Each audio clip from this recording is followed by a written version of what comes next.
Hey everybody, welcome back into the WSAZ Now studio where we put out some digital content each week. We call it WSAZ Sports Plus. This is the second episode. We've got two guests from across the river now in Ohio, over in Scioto County, that are going to be joining me on this program. Some good stuff. These are some coaches that have been around the block a few times, have won at the highest level, and they've got some stories to tell. So without further ado, let's introduce you to our first guest. She is Teresa Ruby, head coach of the Wheelersburg Pirates, and anyone in the state of Ohio knows about the Wheelersburg softball Pirates. Coach Ruby is a four-time state champion at Wheelersburg. She has more than 500 career victories to her name as a head coach, 8 regional championships, 17 district championships. She is also an Ohio High School Fast Pitch Softball Coaches Association Hall of Famer. Boy, that was a mouthful to spit out there, but that's the stat line for Teresa Ruby. There she is. She's joining us now in our studio. Coach Ruby, thank you for joining me today. Thank you for having me. I feel like I've seen you quite a bit the last month. You have. Was there for the state send-off, yes. And then we were just in Wheelersburg last week talking about the softball stadium project. Yes. A lot of exciting things happening on your front. Tell me about the last month, and we can start at the playoff run. Talk to me about this group and what was special about it. Well, obviously it's been a whirlwind. It gets pretty intense during tournament time, and I think what was, I think I've commented on this before, that I thought was so special about this group is how they. You see these in these tournament runs, you'll see a team start to come together, like what I say, the light bulb going on, and they start to mesh and things get more fluid. And with this group, I think it was finding their identity and finding some leaders, finding those leaders, and then letting them lead in their way. I commented I had a couple groups, senior groups for this group this year that had some pretty strong personalities, very vocal kids, and we were trying to push this group into being that kind of leadership group. And it really kind of came to the coaching group that's not how they needed to lead. And I have a lot of respect for the group this year that they really started to let us know who they were going to be and how they were going to lead. And it just, about 3 weeks going into that tournament, I'm like, I need to step back and let this group do what they do. The group's a really close group. These 4 seniors are. They have a genuine love and respect for one another. And, you can say they led by example, but they were also vocal when they needed to be. And they were vocal on the field, very much so vocal on the field. So to me, that was one of the greatest things that I will take away from this season, and then a learning moment for me, because as a coach, I feel like I need to always evolve and learn and not only stay abreast of how the game changes, but, as a coach, what kind of coaching style I need to have and identify what my group of kids need from me. Yeah. It's funny you talk about this group of seniors and the groups of seniors that you've had in the past, mm-hmm. and people might think, well, after hearing your resume there, how can you, put so much of a responsibility on your kids? But you are, and that must be mm-hmm. kind of the mark of a great coach. How important is it for you to take a step back and say, this is really their team? Well, I think coaching's a form of management as well, and I think your highest functioning teams are those that can manage themselves. They don't think they have to take everything to the boss to have all the answers to. And, I can say in our 4 championship years, that's exactly what happened. The team began to manage themselves, and they held each other accountable. They established what those expectations are. And again, as coaches, we talk about that from day one, what our goals are, what our expectations are, how we expect our teams to conduct themselves on the field and off the field. But at some point, too, then the kids have to buy into that and take over and help to manage that. And so I will tell you, in the 4 state runs that we've had, that's exactly what's happened. Yeah. So 4 state championships since you've been at Wheelersburg, the first one in 2016, and then you think about this group of seniors that you're talking about. Coming into this season, they had accounted for 2 of them. Yes. And they were looking for a third. How do you make sure that the team and that group of seniors understands that, hey, we don't start at the mountaintop each year. It's a climb, you know? It is. We always pick a saying, and I think this year, the seniors picked their saying was make it happen. But in the past, it's been embrace the grind. And we talk about these are steps. It's all steps, and you can't pass any step. You can't. And it starts with the game of the day. Then it moves up to we want to be league champs. Moves up to at one point sectional, which we don't do those anymore, but to district, to regional, and you have to step those. You can't bypass anything. But again, you can look at that, but in all honesty, it actually starts in the off season. It's happening right now. I think I shared with you, we got back at 4:30 in the morning. Kids wanted to come home that night. Why? Well, most of them had travel ball games that they had to be at 8 or 8:30 that morning, so they didn't want to miss those games. So they went straight from winning Friday night to traveling home all night, getting home at 4:30, getting in a car and going and playing travel ball on Saturday. It's work in the weight room, it's conditioning, and it's continuing to do things every year. So that's your first step. You can't show up in December when we start our conditioning for softball and turn a switch on. It just doesn't happen that way. So, and that's following a 28-0 state championship season. Yes. You've won 3 of the last 4. It doesn't sound like complacency is an issue in the program if you have girls that want to work like that. But do you have to fight it, or is the culture built into where you're going to sink if complacency creeps in? Well, I think you said 3 of last 4 years. I honestly, last year when we didn't win, I felt like we should have. And I feel like maybe complacency was a little part of that. We went in, and I don't think we took a game as seriously as what we should have. And we talk a lot about energy. Wheelersburg softball does. People do know who we are. Mm-hmm. And so when we go to play a game, we talk about we have to match their energy. That's a big equalizer.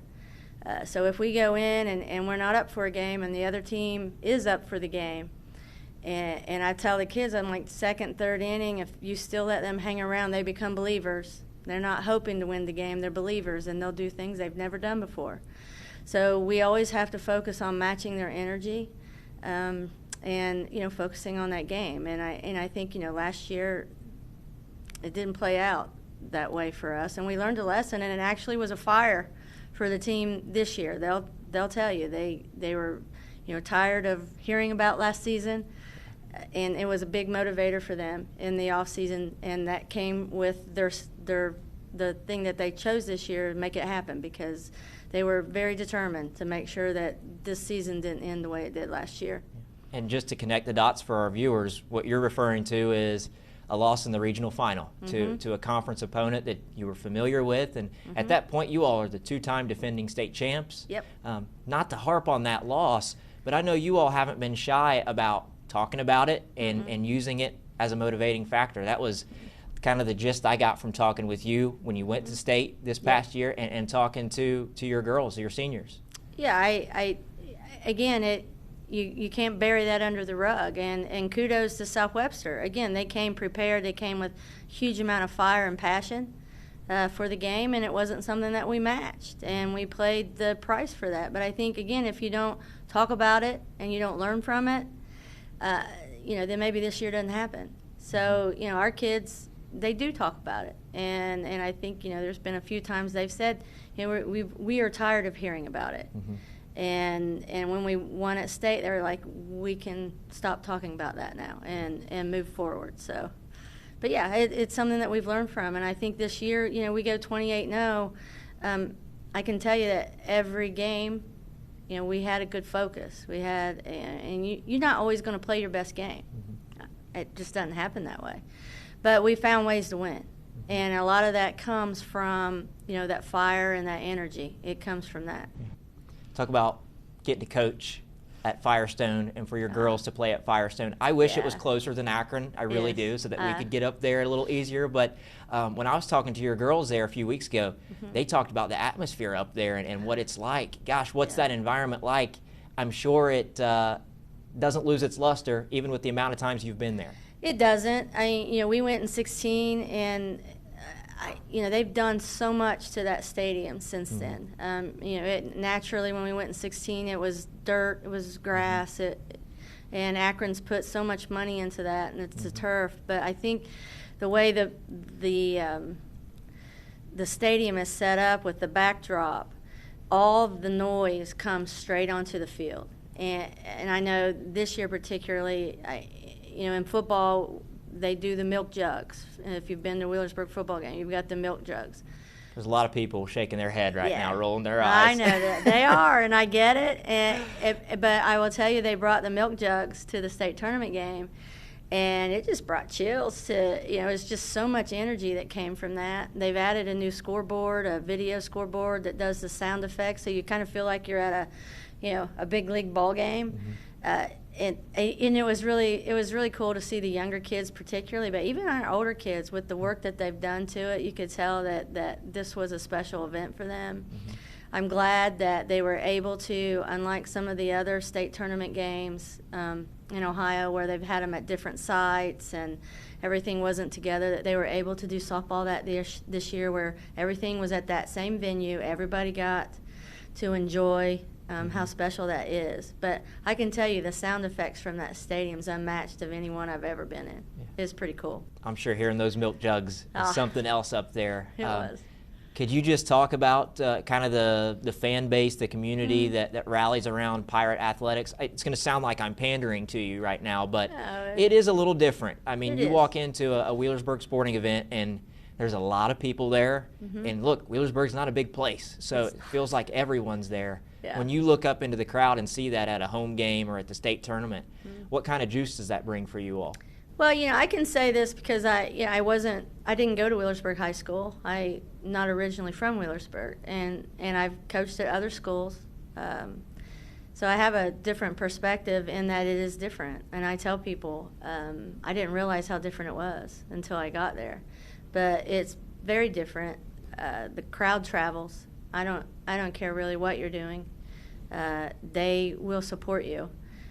They show up, and I've had folks where they'll have tournaments or something. They're like, "We want you to be a part of this because we know that you'll bring a gate." They talk about that. You'll bring a gate.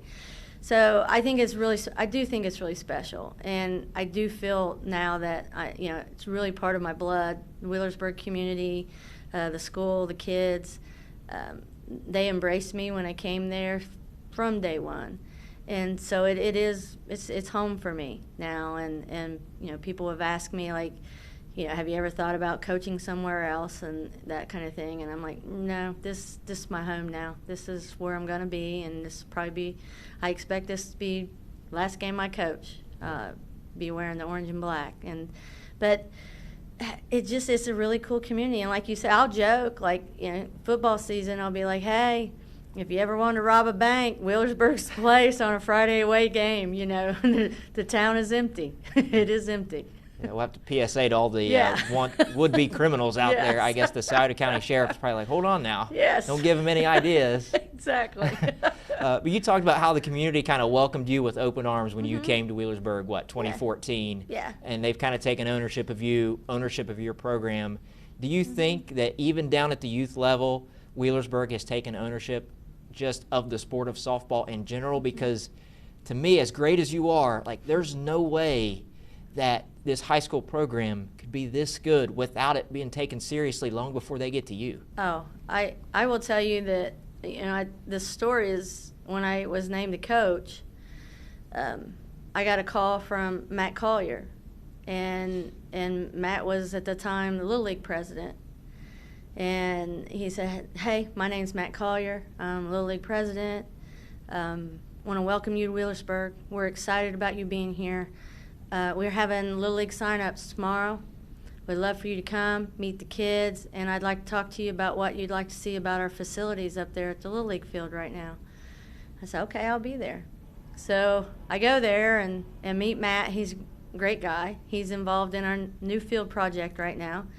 And he starts to introduce me to 100 people of who at the time I'm like, I'm never going to remember all these people, but and introducing me to the kids, and he says, what do you want up there at the field? Like, what can we do to that? And I said, well, the first thing is, if we want to make it more realistically a high school field, those dugouts are way too small. They're for little 10, 11, and 12-year-olds. And so, we talked about it. He talked about a vision. The next day I drove by there, the dugouts were gone. Wow. He tore them down and asked me to come back up a few days later to look at how they laid it out and see if it met my specifications. But again, that's how it's been since day one. Open ears, plenty of people willing to do whatever, whether it's volunteering, their business, their expertise, their time, their muscle, whatever it's been. That's been my experience from day one, and it's been unequaled at any other place I've ever been. And I'm sure you appreciate the coaches down at the Little League too. Let's back it up to 2018, and you know what I'm going to ask you about, because you've now coached all these girls, I would assume, or just about all of them. Yeah, all of them. The 2018 Little League World Series Championship. Yeah. I think it's one of the most impressive sports feats on that side of the river, because it's a global title, right? I don't think it can be overstated. Gosh, when you were watching that, were you thinking, oh boy, we've got something coming that's going to be pretty special down the line, because this already is? Yeah. Well, we've done things with the Little League, and we'll combine. I can remember leading up to that, they had open fields up at the Little League, and they'd do it under the lights because it'd be, because of the heat and stuff. But it'd be the Little Leaguers up there with high schoolers. Like, there was no age differential and no change in whatever drills were being done or anything. And you've got Little League coaches, and again, a special shout out to Dusty Salyers, who coached that team, who now helps us with high school. He's up there. Again, there's not, we'll put the 11-year-olds over here and the 16-year-old. No, they all did the same thing. And I know everywhere I watched every one of those games, and everywhere I went, everybody was like, "Oh, coach, I bet you can't wait to get your hands on them." And no, obviously I couldn't, because the skill level. But I agree with you. It's pretty amazing what they were able to accomplish on such a global scale from just a real small community, local kids, and the last group just went through with Emma Smith and Katie Boggs and that group. How old would they have been on that team? Were they one of the younger ones? They were the youngest. Okay. Yeah, Katie was the shortstop, and Emma came in and was one of the hitters and played in the field too. But yeah, they were like that youngest group. And I think Katie, I could be mistaken, I think Katie was absolutely the youngest in that group. But now they've all gone through. But again, it's that commitment to the league, and I hate it because you're starting to see, a lot of communities all travel ball and stray away from Little League. And I think that is the same thing that I emphasize with our kids as far as high school softball versus travel ball. To me, Little League's about you play for the community, play for the love of the sport, the community, and for each other. Like, we know each other. We go to school together. We all are together.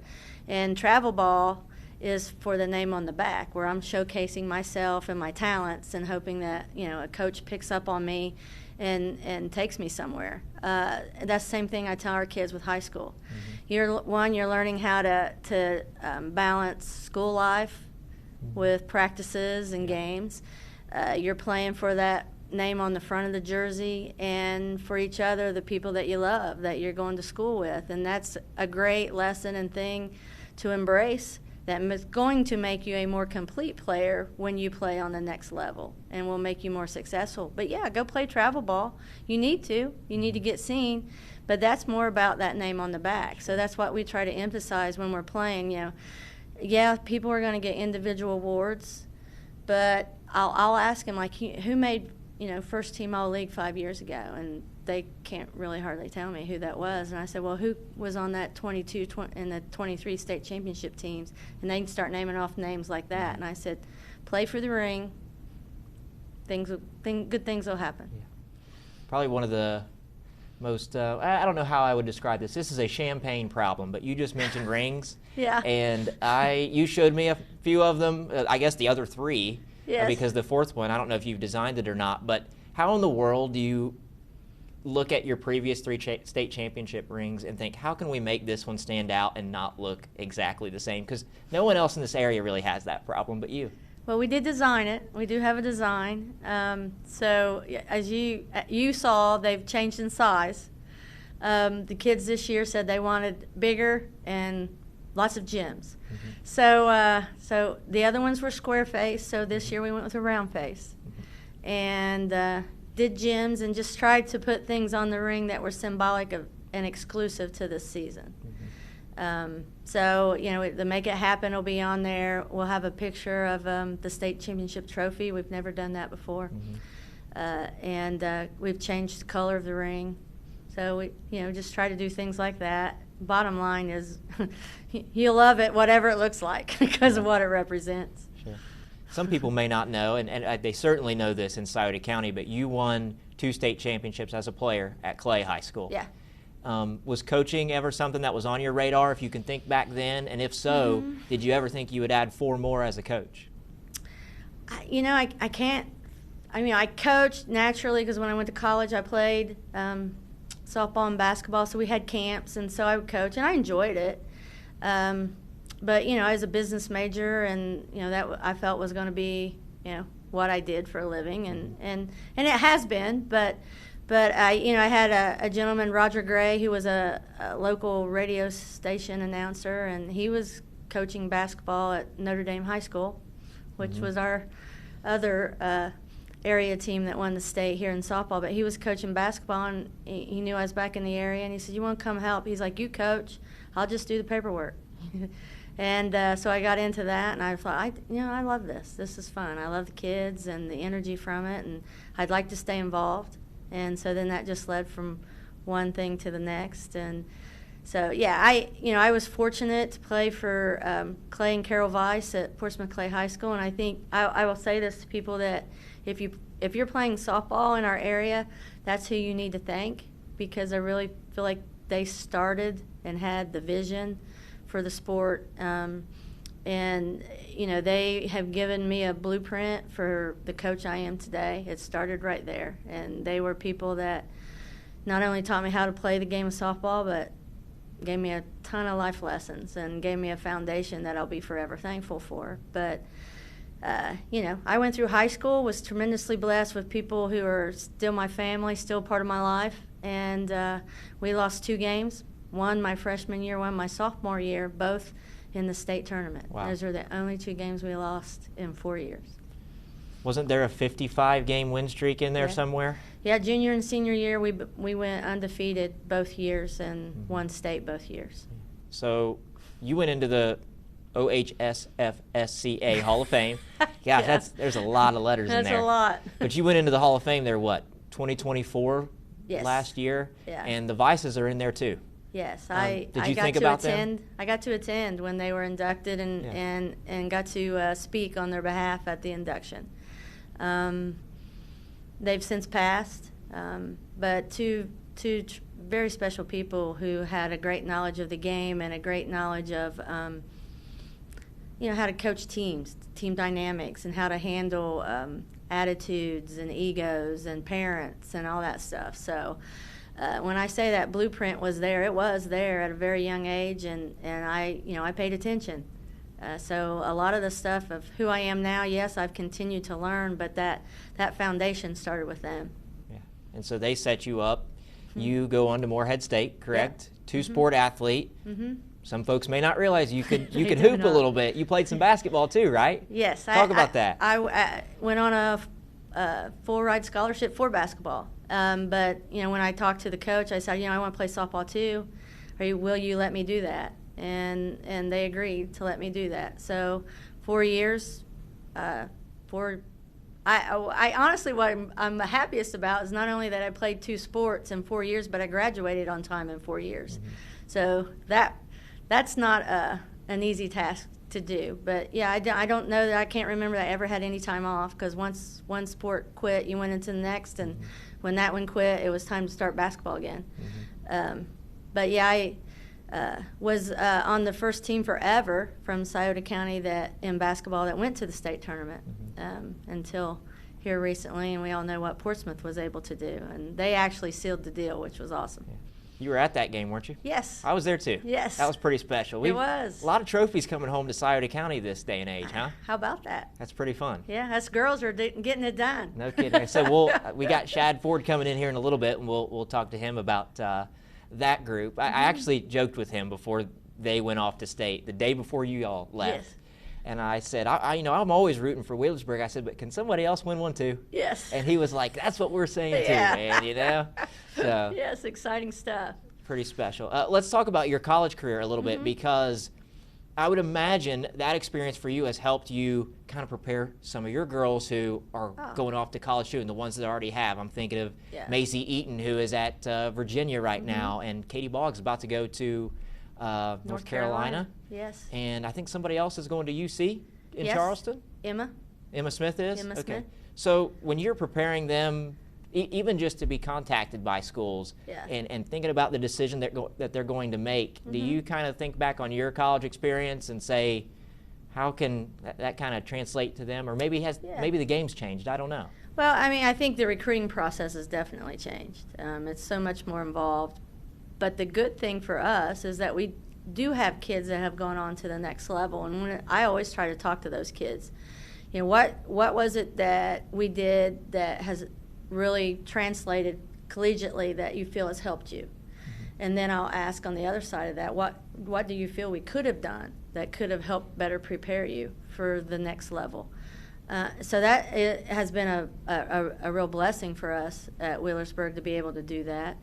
I think for me, when I was recruited, all so long ago, the visits were like really monitored. You could only do so many. You could only be there for so long. I mean, it's so much more open and things that you can do. But I do want to be a coach that can help our kids. I want, bottom line is if through the game of softball, a young lady can get her college paid for, that's what we're trying to do.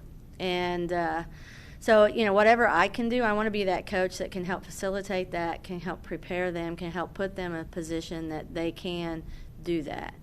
And we've seen it every year. All 4 of our seniors are getting to do something on the next level and getting their college paid for. And we're going to work, now until next year to see that, our seniors that graduate get the same opportunities.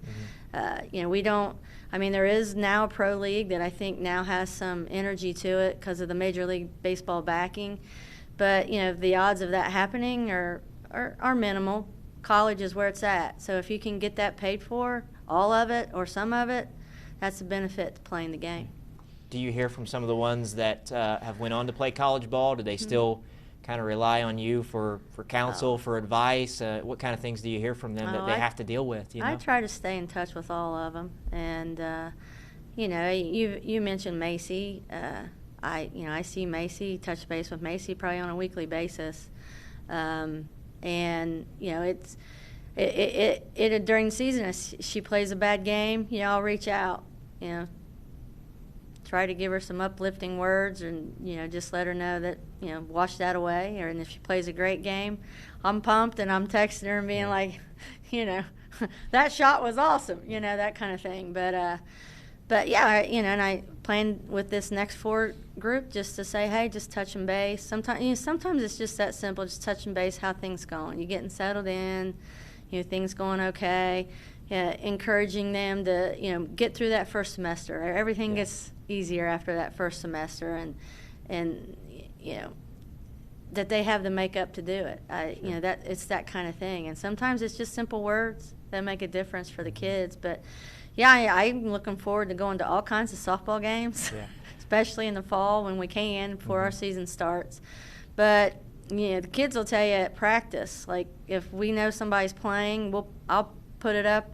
I'll take my iPad to practice, or we'll got a little TV. Now in the new field, we'll have an actual media room. But I'll put the game up so that we can watch, and I want the kids to dream. I want them to want what they can see and see that it's attainable. I mean, you've played with kids that you're watching on TV now, and you've seen what it takes. So dream it, be it, do it. I mean, that's what I hope that they'll do.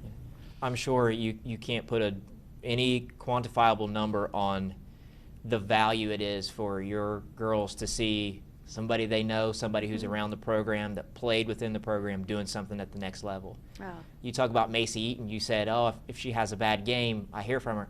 I don't think she has very many of those she doesn't. Up there. No, whether she it's does not. a hit streak record or an RBI record, hitting a home run.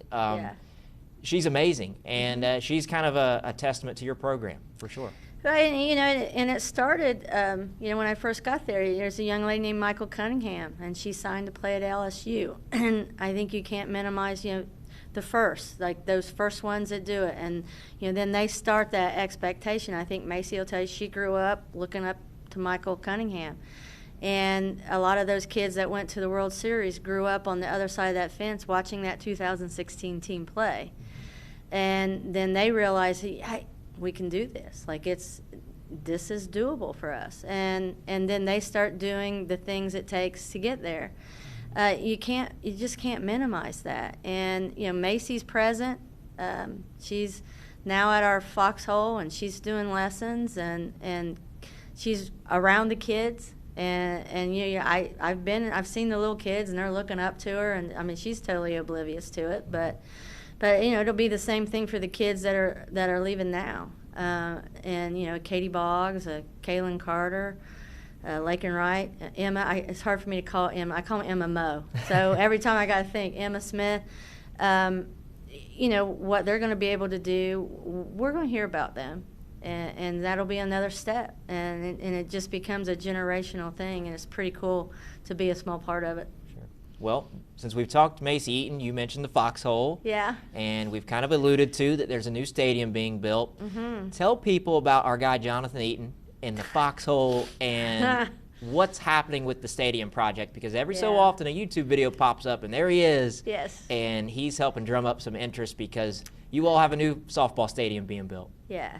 Well, I won't give too many details on Jonathan. Has more energy. If anybody's ever met Jonathan, you know that when he is passionate about something, then he's 110,000% behind it. And my phone will start blowing up at 5:30 in the morning with ideas or things he wants me to do or people he wants me to reach out to, different things.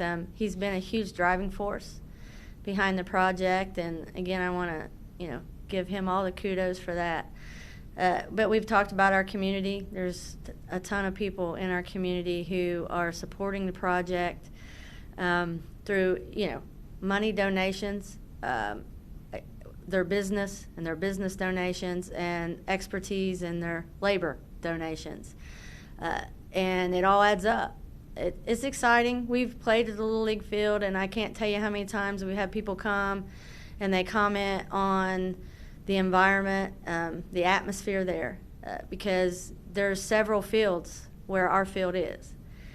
And Wheelersburg Little League is big, so there's a ton of people up there. And so we're playing, and they just migrate over to watching our game. So we usually always have big crowds. And when people come, they're like, man, this is the best atmosphere. This is great.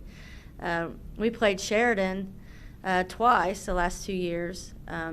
And they were ranked in the division higher than us, and they're up near Columbus.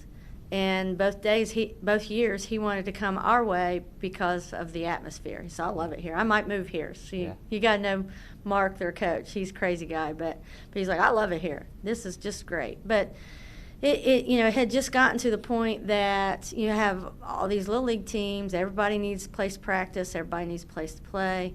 You've got our junior high team needs a place to practice, a place to play. And then we need to practice and a place to play. And it was, getting really jammed as far as times and stuff. So for us to be able to put in a stadium that we think will be, a state-of-the-art stadium in our area, I hope that, in a few years someone else will build something better. I'm about the sport itself. But right now, if we can lead that charge and build something that the kids can call their home, that they can have ownership to, they can be so proud of it, because that's what I've said since day one. I said, one, I want you to have the family that I had when I played in high school, which, you know, I've told you, those girls I played with, I just saw several of them yesterday, and we spent the evening together. I want you to have that, and then I want you to be proud to say that I played for Wheelersburg softball. I want you to be proud of that, and so it's what we've tried to create since I've been there. And so then to have that stadium, I mean, the kids are just super pumped about it. And I can't wait. And the ideas that we've put out there, and people are coming to us with other ideas. It's exciting stuff. It really is. Yeah. I don't want to forget Kim Chafin. Don't forget Kim. She made a pretty large, generous donation kind of on behalf of her husband, and she's one of your all's biggest fans. She is kind of like the prime example of, hey, things are expensive, and sometimes as a school district it might be hard to figure out what we want versus what we need and versus what we can afford. But you have people in the community that are saying, I'll help you out. And that just has to feel amazing. That backing those people that are wearing orange and black up at Firestone and in Wheelersburg are the same ones that are bringing this stadium to life. It's amazing. It is. It's amazing. It's special. And what a gift from Kim to just, her husband had a passion for the sport, and she has said time and time again, I lived at the softball field, and she told me, through a card that, I know that you haven't seen me at a game up there, but being up there at the Little League field's emotional for her. So she follows the sport from a distance, but man, is she passionate about it, and she knows what's going on.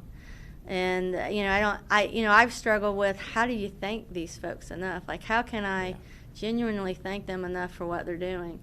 It's sometimes when stuff like that happens, just the words thank you don't seem like enough. But I think what we'll do is we'll continue to do what we're doing and put a team on the field that they'll be proud of, and take care of the facility in a way that they'll be proud of, and that'll be our thank you year after year. So that field's going to be right over there, across from the foxhole, really in front of the high school building, correct? Yes, beautiful spot. Perfect spot, right? Beautiful spot. Like, in the evenings, you're going to sit there looking out over the Ohio River with the sun setting right behind home plate. And if you've been in Wheelersburg, we have some pretty beautiful sunsets up on that hill. So, I can't wait. I can't wait myself. I said that first game, we need to make sure somebody from WSAZ needs to be there, right? I'm saying this now so Keith and Jimmy hear this. Yes. Whenever opening day is in 2026, we need to be there for it. We'll That'll make be sure you special. know. We'll make sure you know. What do you think it'll be like? I'm sure all the people in your mind that you're thinking of, that person's going to be there and this person's going to be there. It'll be emotional for a lot of people. John Eaton there, he was emotional when I asked him this question last week. Yeah, it'll be emotional. It was emotional this year when we played our last game on our Little League field. It was emotional, and us coaches stayed for a good while just after everybody had left, just to sit there and take in everything that had been accomplished on that field and all the kids that have played there and things that have been done.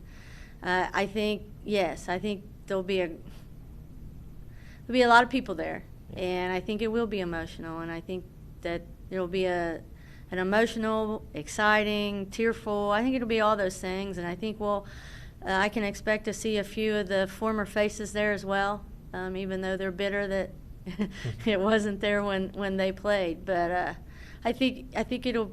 I just think it's going to be so cool, and I've even had umps say, "Oh, let us be the first official umpires for your game on that field that opening day," and so it's just going to be huge. It's going to be so cool. Yeah. So how many years in coaching is this now? Oh gosh. As a head coach. As a head coach,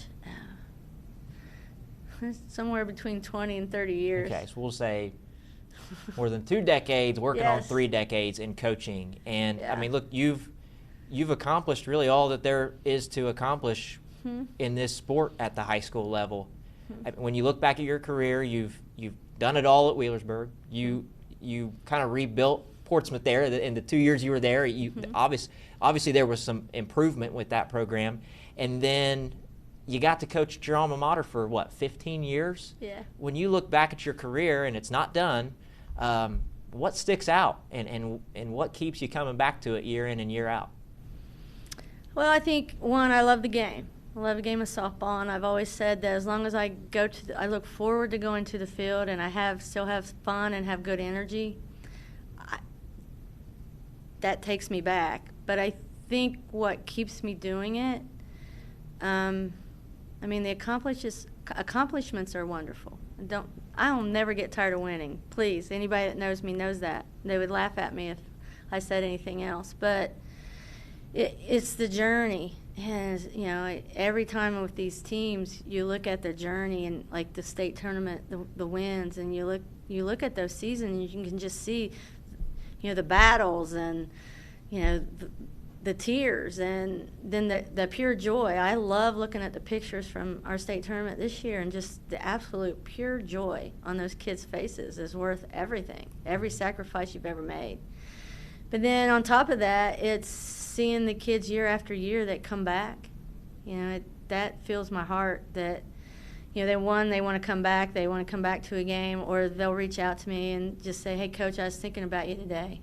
And, see, that gets me emotional. But that's what keeps me coming back. And it's seeing their growth and seeing them start careers and families and all that. That's real fulfilling. That makes everything worth it. In your mind, have kids changed? Were kids the same? They all kind of have the same? I think how you communicate with them has changed, definitely. Okay. You got to battle for their attention. Yes, you do. And it's short. You can't talk for a half an hour to kids these days. But I think it's always the same. You find out what motivates them, and they're not all the same. I can't treat, Katie Boggs the same way that I treat Lakin Wright. You just can't. You got to find what motivates them, and then use that. But I bottom line though is I think kids, they come to you, they love to play, and they love to be loved, and part of love is sometimes pushing them and taking them out of their comfort zone, and you have to balance that with parents who want everything great for their kids, and they don't like seeing sometimes their kids being challenged outside their comfort zone, and trying to get your kids, I think kids today are okay with that, and I think sometimes we don't think they are. I think that, set goals and let them compete and let them work, and whether they win the position or not, they're going to be better for it. They are absolutely going to be better for it. But I think bottom line, there are a lot, kids are kids. I just think how we communicate with them has changed a whole lot. Sure. I don't know how long we've been talking. This has been an amazing conversation. But I want to ask you one last question before we wrap things up. What would you tell either yourself going into your first year as a head coach, or a young woman now getting into coaching in any sport? Yeah. It could be softball, it could be anything. What would you tell your younger self, or a young woman right now that's going into coaching who, may have a career in it in the way that you have? Well, I think when I first started, I wanted to be liked. I wanted everybody to like me, especially the kids. And I realized soon that's impossible. There's some days kids aren't going to like you. So I think that I would tell myself, just be you, be honest, be upfront with kids. I learned to establish what my expectations were, and I put those in writing. I hand those out to the kids from day one. Here's the 0 negotiable things, and they're all controllable things. It's not about talent. It's just about, we will always hustle. We will always run on and off the field. I tell them, if you're too tired to run off the field, then you can come sit in the dugout with me. I'll let you rest. Just how we conduct ourselves will always be something that we can be proud of, and I outline what that looks like. And I tell our kids, don't think that game time's when we start to compete. You compete the minute you get off the bus. You're making a statement the minute you get off that bus. And if you do it right, you're 2 runs ahead before the game ever starts. And we emphasize that. So So I learned that as I went along. So I say, yeah, make your expectations known right from the beginning and share those with your parents, not just the kids. Share it with the parents. And I think I've done this, but I think in the beginning not as well as I should have, and that's to just be a continual learner. Watch the game, learn from the game, but watch other coaches, learn from other coaches, read, and just become a student of the game. But be true to yourself, be authentic to yourself. Don't try to be somebody else. So those, I think, are all things that I've learned as I've gone through this and been on this journey. Well, I appreciate you sharing some of your expertise and knowledge. I'm sure you're uncomfortable when people gas you up like I'm about to, but I mean, you truly are a living legend. At some point in Wheelersburg, something will be named after you. I know, I don't know would about almost that. guarantee it. I don't care if it's a street, something, right? I mean, you don't just win 4 state titles and then right off into the sunset, never to be heard again, right? So, thank you for those kind words. Don't know that I'm deserving of those, but these are things that you don't do alone. And like you mentioned, the Hall of Fame and the state. Those are not walks you do alone. And there's a whole bunch of people behind me that have supported everything that I've done and been there for me, and most importantly my family. But yeah, those are things that are all shared. So yeah, I am uncomfortable taking and having that name to that because there's just so many people behind it. Sure. Well, maybe we'll just get some of your players on here at some point, and they can do all the talking, right? All right. We'll do that. There's Sounds another good. empty seat here. We can put 2 of them on at There once you go. if we want to. I like it. Well, thank you so much. This has been amazing, and I hope our viewers not only learn something about you and your program, but just from somebody so accomplished, the things that work, the things that don't. I think this kind of conversation can live for a long time, and people can learn something from it. So thank you so much. Well, I appreciate it. Thanks for the time, and like I've told you before, I appreciate all the coverage you put into our local area. It's huge. It means a lot to a lot of people. All right. Thank you. Okay, I hope you enjoyed that conversation with Coach Teresa Ruby, but now we're going to go elsewhere in Scioto County because Wheelersburg, they weren't the only ones that brought some hardware home to Scioto County. We're going to go down to Portsmouth and talk to some of the Titans of Notre Dame. We got 2 of them in here right now, head coach Shad and one of his assistant coaches, Brandon Entler. 2025 state champs, boys, first time in program history. I'm sure you guys have been living large, celebrating for the last month. One of you all, whoever wants to start, talk to me about what the last month has been like for you guys. Yeah, it's been pretty special. It's a lot of celebrations, a lot of people reaching out, a lot of food coming up. Of course, coming up here, we got a lot of things coming. State rings coming. We're getting them finalized here and ordering them. Cincinnati Reds game. I think we have like 55, 60 people going down. Don't let the Reds get hot now. Yeah, they've been playing good here lately. So hopefully when we go down July 10th, it'll be a good day. They're going to give us a plaque, be out on the field, have a concert for everybody. So I think just a lot of memories that these girls will cherish forever, and just a great thing here for 2025. What do the state champs like to eat? You all mentioned a lot of food, right? You've been hitting the river up. Where you been going? What do the girls like or the coaches like? You tell me. Well, the girls would eat at Chipotle every meal if we'd let them. Chick-fil-A. Yeah, Chick-fil-A. But coaches are more meat potatoes guys. River, Wendy's. We stopped at a lot of Wendy's on the way up and back. So yeah, we kind of stopped there at Wendy's. When we went to regional, we kind of made it a deal. Like, we have to stop there. We stopped on the way back and stopped back up for the regional final. And we even did on the state final on the way up in Greyhound. So kind of kept the same thing, so didn't change a whole lot of things. Well, let's set the stage for some of our viewers. The folks in Southern Ohio, I'm sure, are very familiar with what you all have been doing since you took over as head coach 4 years ago. And kind of the door that you beat down to get to the state tournament and then finally win it. You all had been in the regional final, each of the last 3 seasons, and you were right there, and finally you beat that door down to give yourself a chance in Akron. Yeah,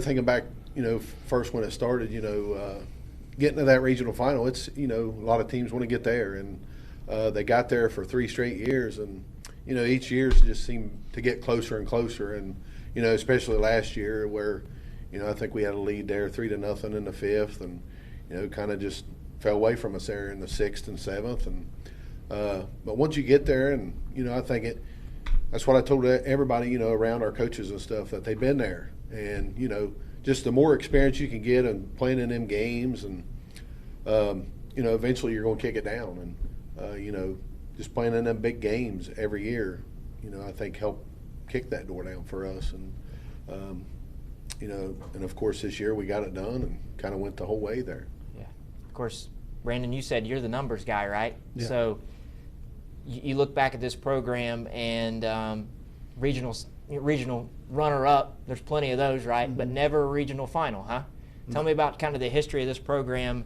because not a lot of state championships have ever been brought home to Notre Dame. First time in a long time. Yeah, the regional finals was, also there's kind of an asterisk on that. Like, we lost to the same team 3 times, and they went on to win the state 3 times. So, were we the second best team in the state those years? I don't know. But, we certainly had the opportunity, and, it seemed like we got closer to them each year. The first year we played them, it was, it wasn't pretty that year.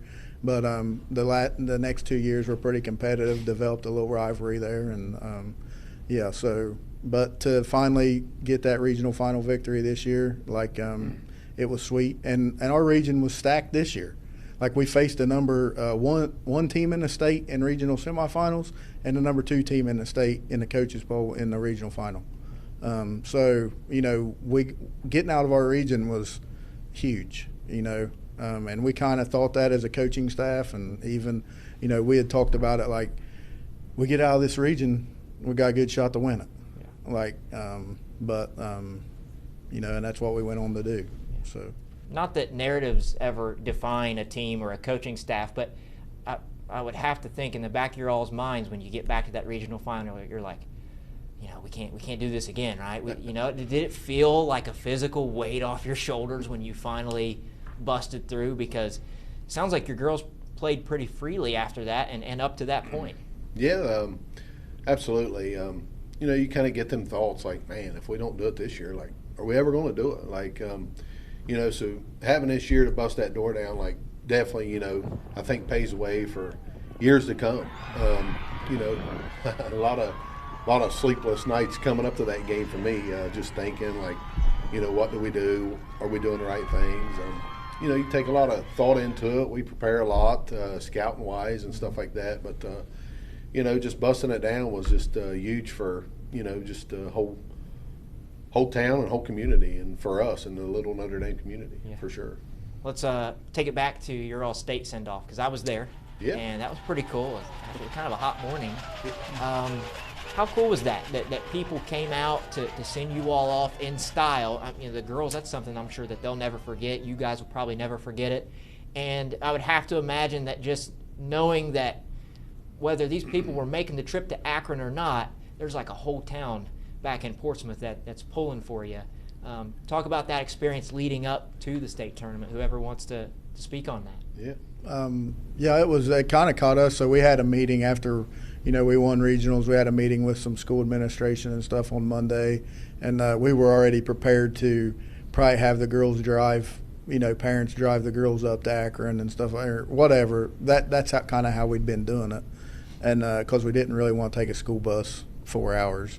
And they come to us with the like, hey, we're going to get you a charter bus to take you up. And we was like, oh, that's great. Like, we really wasn't expecting it, and they're expensive. And then the send-off with everybody there, like, the girls loved it. They loved that bus ride up. Trust me, if you ask any of them, they really didn't like the bus ride back because we didn't have it coming back. Some of them rode with their parents, but the ones that was on the there's a one-way trip bus, on that bus. Yeah. So buses get expensive. That's for sure. I guarantee it. Yeah. Talk to me. So when you arrive, the girls have obviously played in some big games, but never that stage in the program's history, let alone this group or this senior class. Is there like a Hoosiers moment where you're like, okay, girls, it's just softball, or do you just let them play? You know, what kind of conversations did you have to prepare them for the moment and the stage? Yeah, you know, I think we kind of planned it. You know, we talked to the coordinator up there at the High School Athletic Association about practice, and he gave us the little pony field right across. And, you know, there wasn't nobody there. I think, you know, we played on a Wednesday and Thursday, so we went up Tuesday and kind of got that practice day in. And, you know, it was a quiet day, and we kind of went there, and we saw the team we was playing before, Covington, you know, practicing, and they kind of got their time done. And, you know, we went and practiced, and after that it was getting, you know, dusk and the sun coming down, but we kind of walked out on the field and just kind of walked around and saw how big it was, and just, you know, seen the presence of it, and just kind of, I think that helped, you know, settle us in, like, we're here, like, this is what we're going to play in. We walked out on the field, kind of seen how, you know, things were and things like that. Maybe the ball bounces, and just, you know, we told them to go out there and stand in their spots and just kind of see what you're going to see, but there's just going to be people up there. But, yeah, it was a big deal to be up there for the first time. And, you know, I don't think anybody's really been up there on the team. And, you know, I haven't been there, and they hadn't been there. And so I think that was a good thing for us, just to be up there early and kind of get that presence once you're there. Is there a certain part of you as a coach that's nervous about, like, what you can't control? I know that, you know, different teams have their strengths, and you know that, you know, she's going to pitch well and she's going to hit her spots, and if the ball's hit to her, she's going to field it. But I feel like at the plate, you can hit a rocket, but it may go right at somebody, and you just hope and pray that that doesn't happen to you at the big stage. How did you guys prepare yourselves as coaches to just coach the way you have and just hope for the best, you know? Yeah, we kind of put on the board, you know, we always write little things, you know, little quotes and stuff, and, you know, daily practices will come in, kind of read it, and they kind of, you know, kind of guess who writes it and stuff. I bet that was Shad. I bet that was Brandon. And, you know, we control Notre Dame, and everything else takes care of itself. Like, take care of us and everything. We don't worry about nothing, you know. You're going to make mistakes. That's kind of what, you know, we told them, you know. It's big games. You know, you're not going to play the perfect game. Make a mistake, regroup, reset. You know, the motto, one of the mottos was championship mindset. So, you know, we kind of had them talks and things, but I thought they did a good job of just preparing, you know, being ready. You know, thinking back on the, you know, the state final. So it rained a little bit before. And, you know, we was doing our warm-up, and we've had good warm-ups all season. And, you know, we're out there, and the balls are a little wet, and it's kind of funny, you know, we do our little routine, and we go about 2 minutes of grounders. Well, by the time, you know, I was hitting my third baseman and shortstop, and first baseman was kind of having trouble over there, and just everybody having trouble. Center fielder falling down, and Doesn't sound like it was a good one, right? Yeah, I was up there, and I bet my blood pressure was like 200 over 100. And I was bad like, round of infield. Yeah, what is going on? And I was like, surely to goodness we're not going to be up there and, you know, just laying egg, like, you know. But they settled in, and we finally got through it. But if you'd have watched that warm-up, you'd have been like, man, these guys are in trouble. But, you know, we come out that first inning, and, you know, I think back to the third baseman, and she made a good play, and first baseman caught it, and they was behind the pitcher, Ava. And so, you know, it all worked out. So, you know, that's why I say they made some mistakes early, but they regrouped and come back and just played the game simple. So I think it had a lot to do with it. What stands out, whether it's a player, whether it's a moment? I know you all kind of ran away with it. But, yeah. You know, is there a player or a moment that when you think back on it now, you know, a month removed, like, man, she really brought it, or she really elevated her game, or, you know, we really needed it in this moment, but maybe that, like, didn't make the highlight reel or something. Is there anything that stands out like that? Well, after that warm-up, me and him talked after the field. You know, the outfield coaches come in, and they're like, what in the world was going on? They said, we was out there hitting balls for 10 minutes. We never hit balls that long. Well, we couldn't field it in the infield, so we didn't make it to the outfield as quick. But, you know, me and him talked, and he's like, what are we going to do? He's like, they are nervous. And I said, the good news is we bat first. I was like, let's get a couple runs on the board, calm the nerves down, and we'll be all right. And then, you know, Maddie hits that first ball, almost hits it out and gets a triple.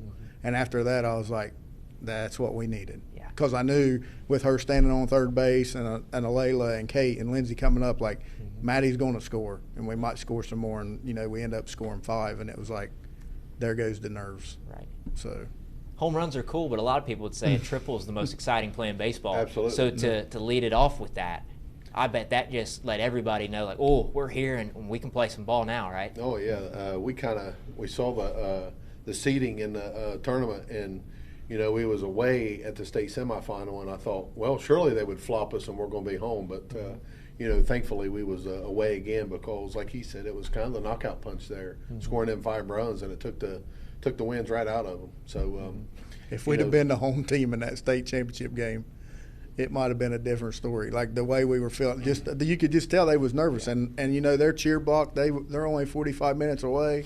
They had all them boys in that cheer block, and they were screaming every time our girls messed up, and it was. Yeah, I'm just thankful that and me and him kind of always joke because in his coaching career, he always likes choosing visitors, and I'm the home guy. Like I want the bats last, and I was like, I'm thankful that it worked out the way it did because it definitely worked to our advantage. Yeah, I mean the mental and emotional part of it. At the end of the day, you're talking about teenagers, and so you can be easily impacted by that. Momentum's a real thing, especially in those moments, and it sounds like you all kind of recognize that and. That triple really set the tone. Oh, absolutely. Uncle Mo, yeah, we talk about it all the time. But, like you said, home runs are a big part of it, man. And our team, they get up like a big hit. That triple absolutely set the tone. A home run in the state semifinal by Layla, that was kind of the knockout blow for that game. Kate comes up and hits one in the state final game.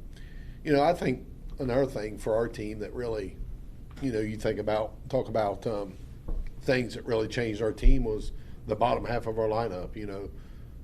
There was 1 through 9 that hit the ball. We didn't have.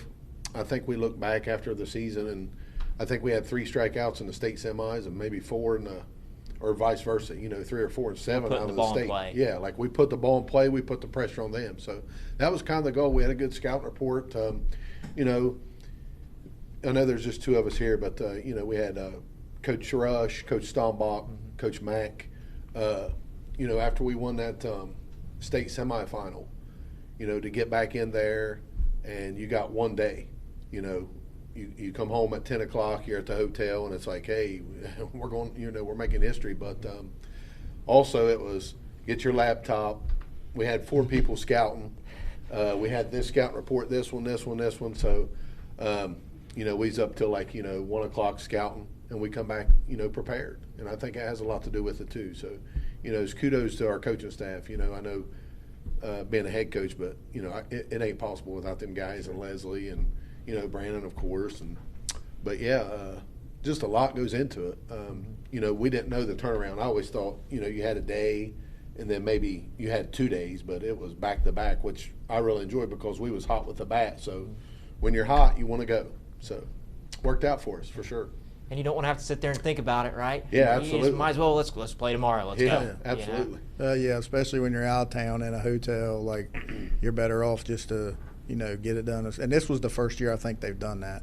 And the reason they did that was because they kind of messed up the basketball situation and made a lot of people mad where they didn't have the regional or the state semifinals weren't at the UD again. So they was like, okay, well, we're going to try this with baseball and softball and try to do them both at the same venue, and they just made us play back-to-back, and which really in softball, it's not a big deal. These girls play back-to-back all the time. So. Right.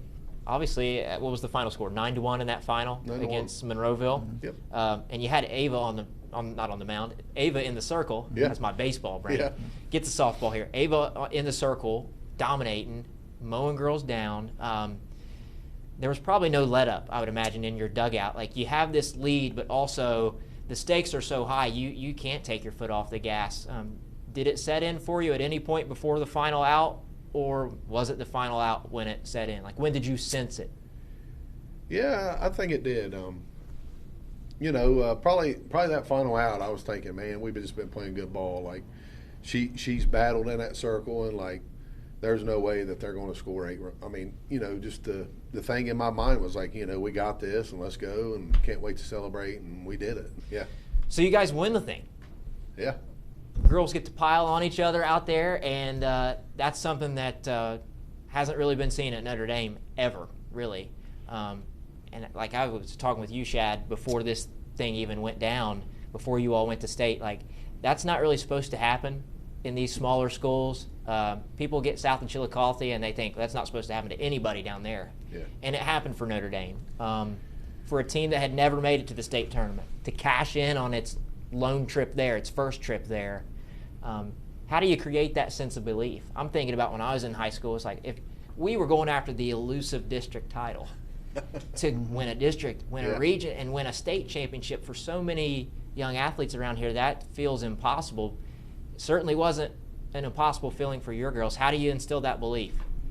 Yeah, we did from day one. I mean, that's what we've talked about for years and years. We had one goal. It was win the state title, and and we had a thing up on the board, 110.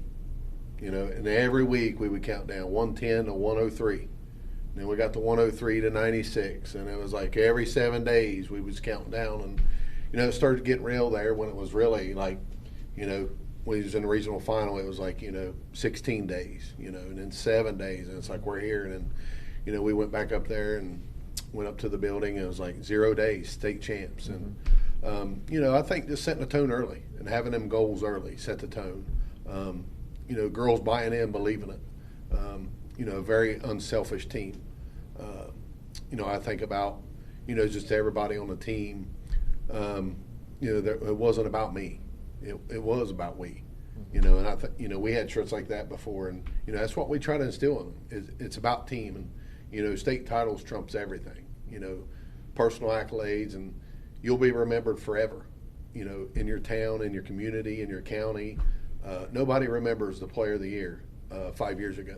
They'll remember the state champions back in 2025. And I think they really bought into that, and it meant a lot to them. So that's kind of what, the belief was. Yeah. Do you think that has set in for any of the girls or you all? And look, you all are both dads of players on the team, so maybe you can give us some insight. Like, do the girls really have any idea of the fact that they're like immortalized in Portsmouth history now, in Notre Dame high school history, in Southern Ohio history? Not many people have one of those rings on their finger, and they will. Yeah, I don't think they realize yet what they've done, and they might not for a few years. I mean, they know they won the state, and they got bragging rights over the boys at the school, and that's kind of the extent of it, I think, for them. I know Maddie, being a senior, it was big for her. Like, she wanted to go out. She'd been there. She got to suffer the failure for 3 years, and then, to finally get it, she was like, relieved or whatever. But I think, they don't realize. I think the coaches and stuff, we realize it more than what they do now. But maybe when they get that ring on their finger, they'll realize it a little more. And I've thought about that a little bit, like, the 5-year anniversary of the state champions of 2025, like when they come back, and, the 10-year anniversary, maybe when they start having families, and, I thought that, like, we'll still have ring ceremonies when they get that, and the unveiling of the state and the gym, and I think it'll grow, each time, but especially in the years, and 20 years, like, hey, and 20 years ago they won a state here, so they're going to be coming back with their families, and they'll forever be up on that wall with Chuck Ely and some of the Notre Dame Titans and the 1967 state football team, and the 1970 football team. So just as the years go by, I think it'll grow even more. That's something that a lot of people don't think about, but you all alluded to it, like the reunions that come later on. Yeah. Like, you don't get teams together that went 8-15. It's championship teams, and so in a weird way, that group won't get to play with each other again in the way that they just did in 2025. In a weird way, they'll always be linked, and there will always be this bind between all of them that they can all come together at some point 10, 20, 30, 40 years down the road. And hey, remember when we did that? Like I said, championship teams get together, not the other ones don't. No, we haven't thought about the regional runner-ups getting together. Right. But listen, it was a journey of itself. But this will always be forever champions and etched forever in Notre Dame history, and it's a pretty big deal. Yeah, I don't want to gloss over though the players and the teams that have come before that have led to this, because Sure. they certainly played a major role. You talked about Gwen Sparks earlier, and Yes. your daughter, who I'm sure they're like, man, Yeah. I really wish I could have been a part of that team. Absolutely. How important is it to have folks like that, girls like that, come through the program and really set the standard that can then be elevated? Yeah, I think back to, I've been there. This is my 4th year, but I told a girl that reached out and congratulated us, and I told her she was a pillar for the program. Just the way she handled herself, wasn't in her right position, but come and did the things she needed to do. Well, back when Alayla and Kate and Macy and Lindsay, the juniors now were, they was freshmen, and they saw that. So, Ava, watching Gwen and Kendall, how she threw and how they work, like they saw the pillars of the program. So absolutely, like you need, and that's the program building. You need people in front of you to run it right. And, I think it's very hard, if we'd have went 2 for 18 and just got to the sectionals, I don't think we'd have been here. So absolutely some of the girls that was there before this absolutely had a role in what we did here. So I do believe that. Talk to me as dads, because you got to see your daughters win a state championship, and yeah, you were part of it, but I'm sure in a weird way you thought, I'm really watching this unfold. Was it emotional for either of you guys? Yeah, I probably can't even talk about it, to be honest with you. But do your best. I know Maddie and Kate and I, that was like our thing was like, let's play as many games as we possibly can together, because we've been doing this since Kate was 5. So we got to play as many games as we possibly could. So I'm sure you all just think about, going back to Little League and yeah. all the practices and trips and the money you've invested and the time you've invested in. I'm sure at times in your houses it's just like, all we're doing is playing softball, right? And then it finally comes to fruition.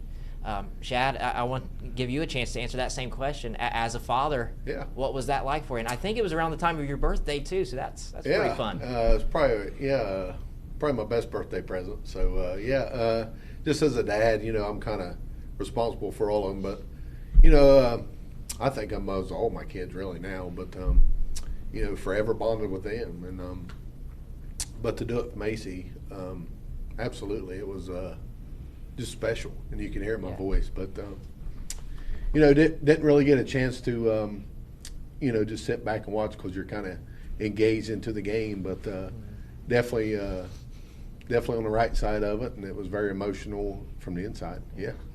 Well, tell me about the celebration. What did you guys stay in Akron? yes, Stayed in Akron. Okay. Well, this is a good segue into what I wanted to ask you about, Shad, because I saw a pretty good picture on, I believe, Instagram or Facebook of you with the trophy. Yeah. It looks like laying in a hotel bed. If you're cool with us showing our viewers, I'm going to put it on. Yeah, I don't care. Tell me about that, man, because you guys had fun with it. You're enjoying it. You're not shy about the fact that, look what we just did. You know? That was just was just the a tip little of the joke, iceberg. A little bit off, just. I loved it, man. Yeah, we had a good time when we celebrated at the hotel, and we knew we was going to stay there from getting back at the hotel late, but past the hotel or the trophy throughout the bus, and the girls was jumping up and down singing, and just the bus ride back seeing them, and I'm sure they were snapping it out and Insta and whatever they do, but then when we got back there and they was done with all the pictures, and then us coaches got it, and all of our supporters. All of our they supporters were at the hotel with we us. passed it all around, so everybody had a piece of it. But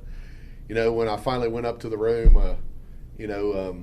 I took it up there, and I think I had Kendall take a picture, and I put it right beside me. And I was like, I'm sleeping with this tonight. So it was just a little fun thing to do, and got a lot of comments about that. So I mean, it's softball. It's got to be fun. Oh, yeah. Right? Absolutely. I mean, if it wasn't fun, you all wouldn't be doing it. Right. So, and winning's fun too. Winning is fun. We've always said that for sure. That's been winning is fun. That's been our motto for a long time. Like winning cures a lot. Sure does. A lot of people get off your back when you start winning, right? Yeah, ain't much I can say. Yeah. So. Talk to me about the celebration. Come back to Portsmouth then. So did you leave the very next morning? Like, how quickly did you get out of there, or were you taking your time with it? Yeah, we kind of took our time, kind of let the girls sleep in. It was a long night, a lot of emotions, packing up. getting everything going. We left there about 11 or 12 and got back at the county line, around 4:30, and we met out there at the park and ride, and there was a pretty good following there. Portsmouth police came out. Police. A lot of people waiting on you? Yeah, absolutely. Yeah. And, Okay.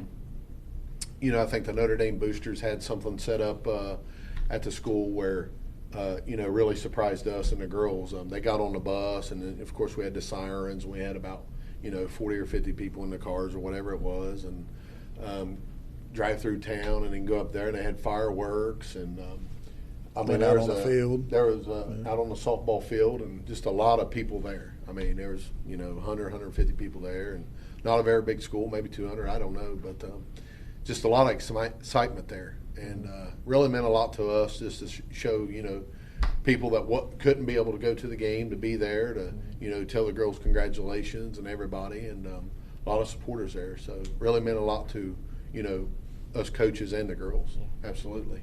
I don't know if you all have even thought about next season at all, or at least not in depth like you will get into it probably when the school year starts, but does this set the tone? I don't want to say the expectation, because expecting a championship is that's almost crazy talk at any level of any sport. But there's now a standard of excellence here. You all have been good since you arrived, and now the bar has been set a little bit higher. What does this say to the young girls coming up in the Notre Dame school system who they're probably, wow, I'd like to do that one day, but you got to work at it. Yeah. So what do you think it says to the young girls and the ones on the team next year? Yeah, I hope it does.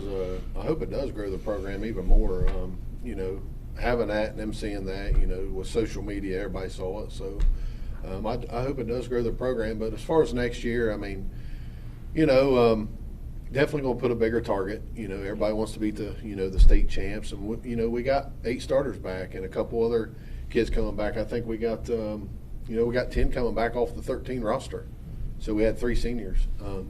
So, with them 10 coming back, it's going to be, but we know we'll celebrate here for a little bit longer, which even though we're playing travel ball, we got probably 5 or 6 playing travel ball this week. Mm-hmm. They're taking vacations. We're still celebrating, but we'll get back at it and definitely have a target on our back, but we'll definitely have a motto and sense of, urgency to get back to work and to stay on top. Scheduling-wise, we got back, and it's I kind of, we work on the schedule together, and it's kind of I think we might have took a week off, and then that Monday is all right, let's get busy on next year's schedule, getting us ready for, to make another run. Honestly, when we make a schedule, we don't care who we play. We'll play anybody, anywhere. We're not scared to play anyone, but we got to pump up that schedule again, because our whole thing to the girls was we're playing this schedule so that when you make it to the state semifinals and you make it to the state championship, it seems easier than the games that you've played leading up to this point. That's our whole goal, is to make the end of the season seem easier than the beginning and the middle.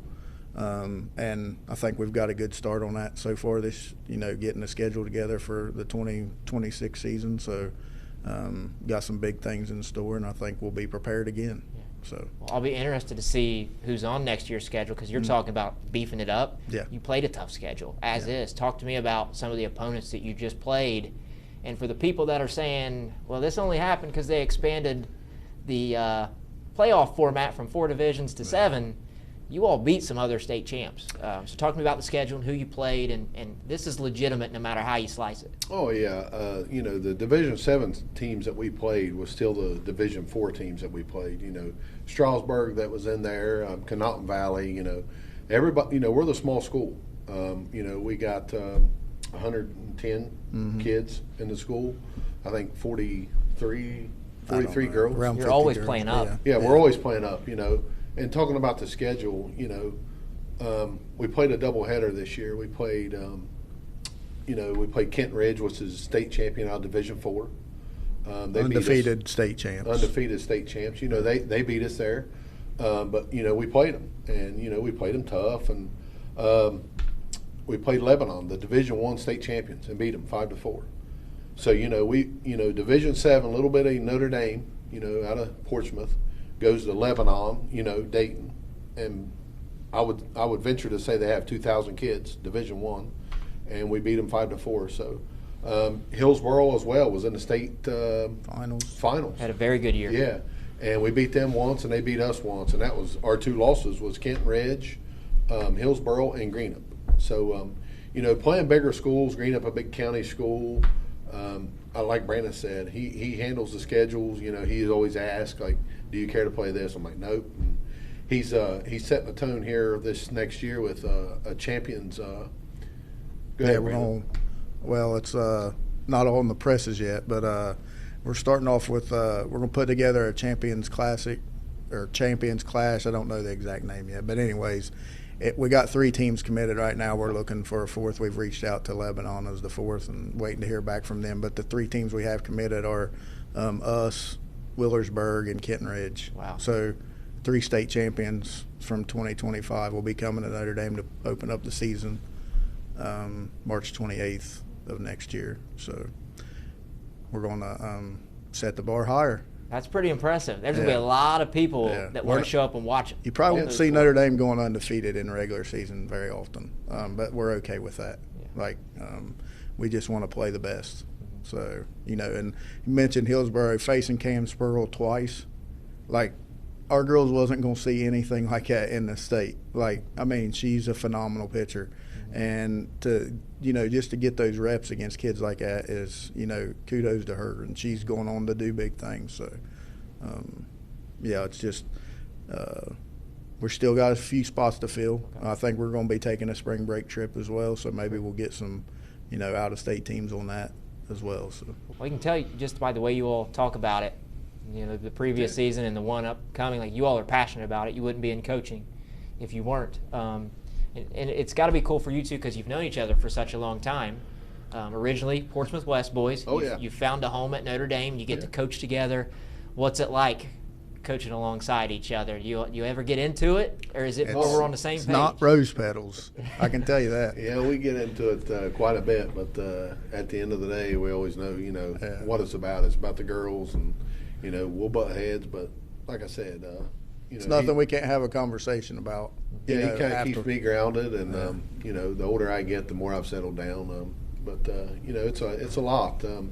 Like I said, he does a lot of the behind the scenes, and I get the head coach title, but he's very important to this program.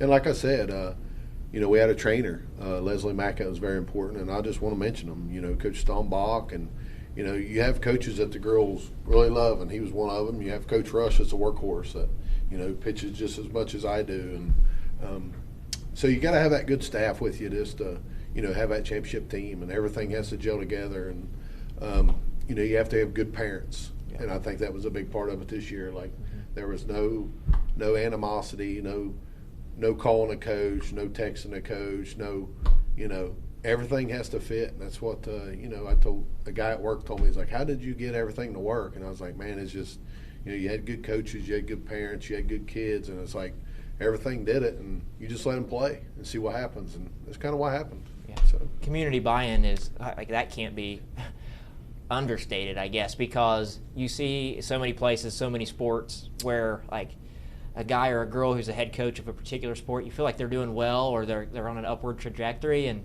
for whatever reason, somebody doesn't like him, or a group of people doesn't like him, and before they even have a chance to create something, they're gone. And then you have that instability within the program, and so having good parents is a big thing, isn't it? Oh, absolutely. You have to have that backing.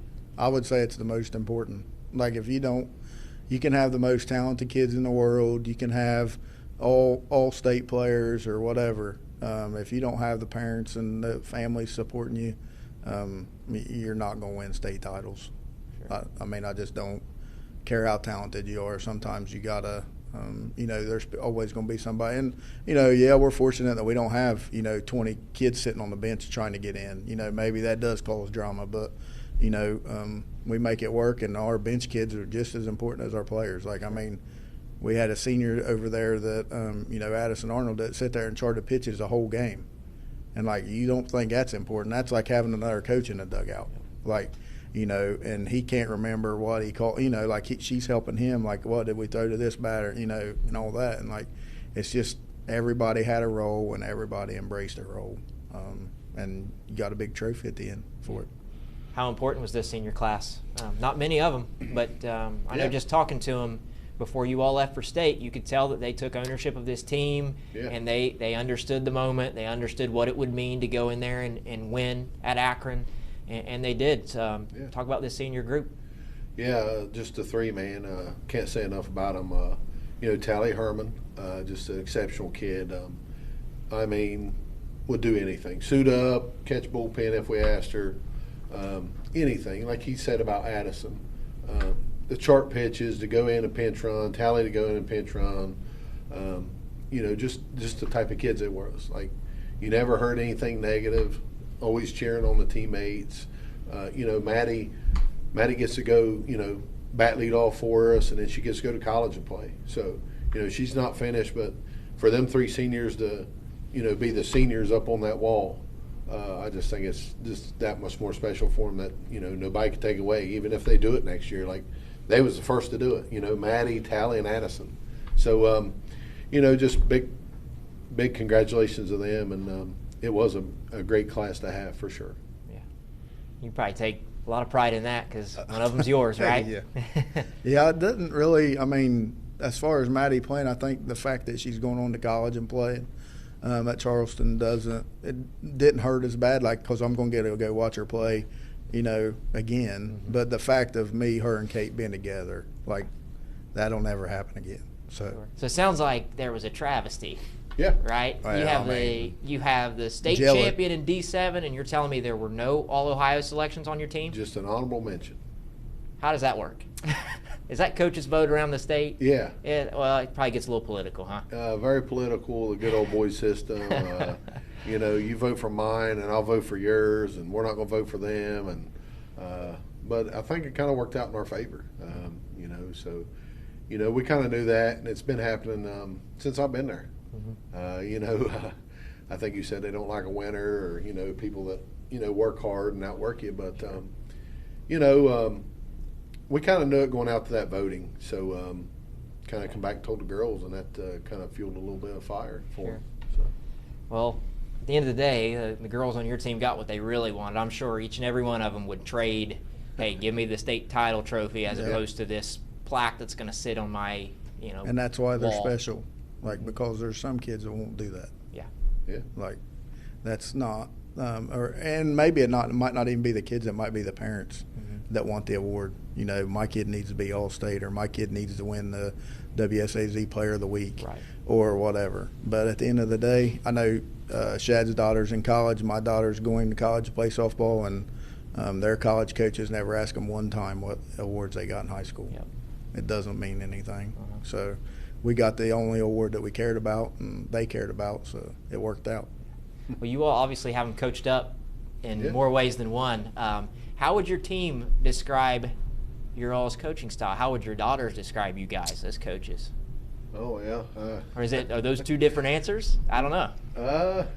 Go ahead, Brandon. How would they describe you? And that's something else we catch a lot of flack over, is because, we have three. So Ryan Rush has two girls on the team. I have two. He had two last year, one this year. So, Jay doesn't have a kid on the team. So, of course, Jay's the player's favorite coach. He's the assistant they can go to. He's not the dad. And Leslie is, she's the female that's in the dugout, and they can go to with stuff that they're not going to bring to us because, they know us dads are going to talk. But I'd say coaching style was we play to win. Like, we don't play for stats. We don't play for awards. We play to win. And, if it means that, there's times this year, Maddie's played right field her whole career. And Shad's like, I think we got to put her in left today. Like, they're going to hit the ball left field. We need to put her in left field. Okay, put her in left field if that's where you think she needs. It wasn't well, that ain't her position. She's a right fielder. She's going to mess up in left field. We don't care about that. If he'd have said, there's times Macy Ford comes in, plays shortstop. But it's not like anybody's getting mad over who's playing where or what. They know that they trust, and the coaches trust that Shad's going to make the right decision to try to win the game. He's not going to go out there and try to lose. You're not thinking, well, I just want to get Macy 4 for 4 this game. Like, that's not what he's playing for, and that's not what any of us are playing for. So I think coaching style-wise, like, we play to win. We always have. Since they were 5 years old, we've been coaching a lot of them, and we play to win. Like, because what comes with winning is discipline, responsibility, toughness, grit. Like, all the stuff that's going to make you successful in life comes with winning. Yeah. Like, if you don't have those stuff that I just mentioned, you're not going to win. And you're not going to probably win at life either, like, to be honest. So that's kind of the motto. Like, winning is fun, but it's also the stuff that comes with winning and the stuff you have to do to win. You know, and those girls bought in and they worked hard this year. You know, we changed some stuff, you know, from last year to this year, coaching style-wise, and, you know, especially with practices. You know, I mean, if you'd have told me 3 years ago that we was going to a state tournament and Shad's practicing for an hour and 15 minutes, I'd have told you he's crazy. Like, there ain't no way we're getting ready to leave and we're going to practice for an hour and 15 minutes. But, you know, these kids are different than we were brought up. Like, so you have to adapt your coaching styles to the kids that you have. And, you know, we win a lot of short practices. And we might do 2 in one day, you know, for an hour each time or 45 minutes or just a hit or whatever. But, you know, yeah, we changed our coaching over the last – you know, them losses affected us too. Yeah. You know, what can we do better? What can we do different?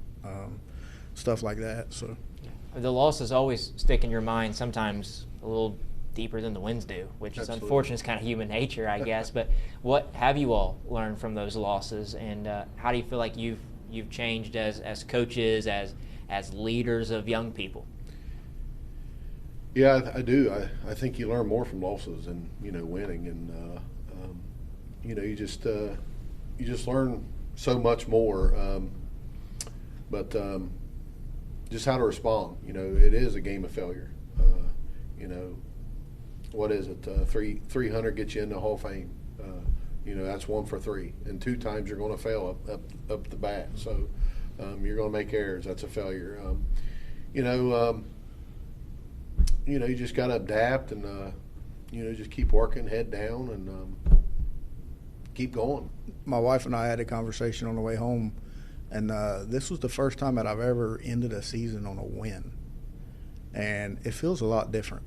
Because when you lose, you're like, what could I have done different? You're just, you know, constantly going over the game in your head. And, like, I probably haven't went over the game in my head a couple times since, like, we won. Like, it's just it's something that I've never got to experience before. And it's a lot less stressful summer. I know that. Yeah.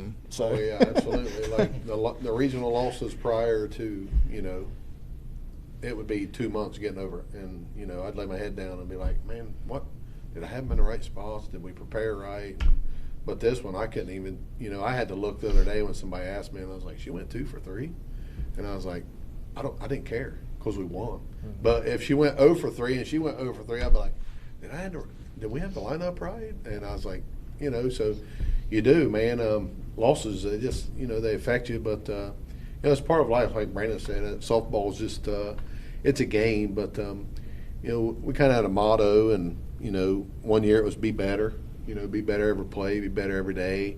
This year it was fight, kind of in the F, you know, I, you know, GHT, and, you know, told the girls to come up with just, you know, a word for each, and I think the F was faith. You know, of course, a Catholic school, so I've got to have some faith in you. Faith, intensity, grit, heart together. Intensity. Tell me what you guys most enjoy about it. Obviously, we talked about winning. Winning's great. Winning's fun. Being with your team is fun. Getting to coach your daughters, be around your family is fun. But aside from all of that, what do you think it is about the everyday stuff? You know, whether it's batting practice on a Saturday morning or practice here after school, a game after school. What is it that keeps you all coming back? Maybe it's the bus rides. I don't know. What keeps you coming back to it year in and year out that makes you love it so much? Yeah, probably just with this group, just how much they worked. You know, I knew they wanted to be there, and it's an easy job when they want to be there and they work, and, like, when we have a practice and everything's already set up and the nets are pulled up and they're getting balls and you have a good hour and 15, hour and a half practice. Well, it's easy to come back the next day.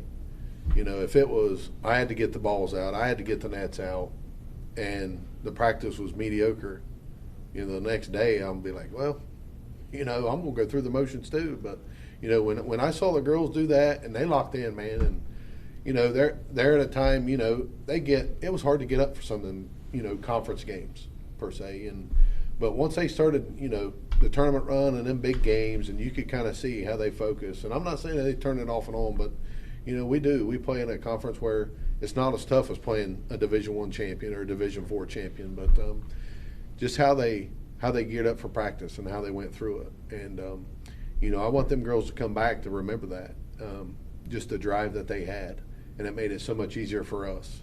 And when they gave drive, I wanted to get there early, and I wanted to have the field drug, and I wanted the grass cut, and I wanted to work just as hard as they did. And I guess that's just the passion of coaching. You know, when you're surrounded by great people, you're going to be great. And, you know, they have a lot of mottos. You know, you hang out with 3 not so great people and you're going to be not so great. But when you're around greatness, it's kind of, you know, it spreads. So just their overall motion of the game and love for it this year just really set the tone for us.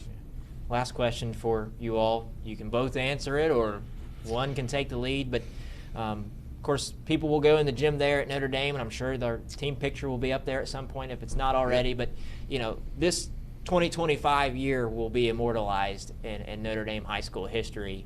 And they'll be remembered for that, for getting to the pinnacle of the sport and winning it, being state champions. They'll be remembered for that. But what do you all hope people remember about this team when they look up there and they see the names and they see the faces? What kind of stories do you hope are told about these girls and their drive, their resiliency, and their passion to take this program to this height, you know? I mean, I hope that whenever they come back for, you know, 5 or 10 years from now, that they're all successful. Like, they all got good jobs, they all got their families, they all got whatever they wanted to get, because I think they proved to themselves if they work hard, they can get it. So hopefully it carries over to their, you know, regular life, and going on to be a mom and a wife and all that other stuff. So, yeah, we talked about that in practices. Like, we always use, you know, life analogies. Like, you know, if you want to come here and, you know, just go through the motions and your spot gets taken, like, that's what's going to happen out here in this real world. Like, you show up late to practice and see what happens at your job. And, you know, like Brandon said, just what would I take back? Just them coming back and, you know, having a sense of pride when they walk in that school, you know, keeping that ring and doing something special with it, you know. Not very many, you know, Southern Ohio people have them state championship rings. I think, you know, somebody asked me, and, you know, in Scioto County, it's just a couple handful. And so it's a very, very great honor for them and to be cherished forever and etched in Scioto County history. You know, the signs going to town will be up, the, you know, home of the Portsmouth Lady Titan, you know, Notre Dame Titans, 2025. Just a sense of pride forever for them. If they stay here or when they come back and visit, it'll always be there, up there with, you know, some of the greats and just school history.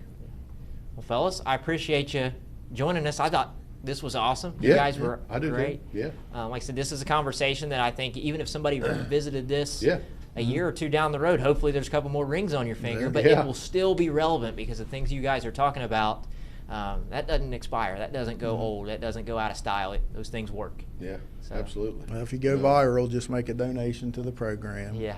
Well, we'll see. We'll see what I happens. appreciate it, man. All right, I think that pretty much does it for this episode of WSAZ Sports Plus. Before I let you go, want to remind you that you can stream this program over on WSAZ.com each Tuesday at 6:30 p.m. You can also do that wherever you have the WSAZ app. Would like to encourage you to go over to our social medias at WSAZ Sports Plus on pretty much all platforms. Follow our content there. We'll be posting clips throughout the week of this specific episode and plenty of episodes to come. Remember, full episodes are always posted over on WSAZ.com as well as our WSAZ YouTube channel. I appreciate you joining us for this episode of WSAZ Sports Plus. Until next week, this has been WSAZ Sports Plus.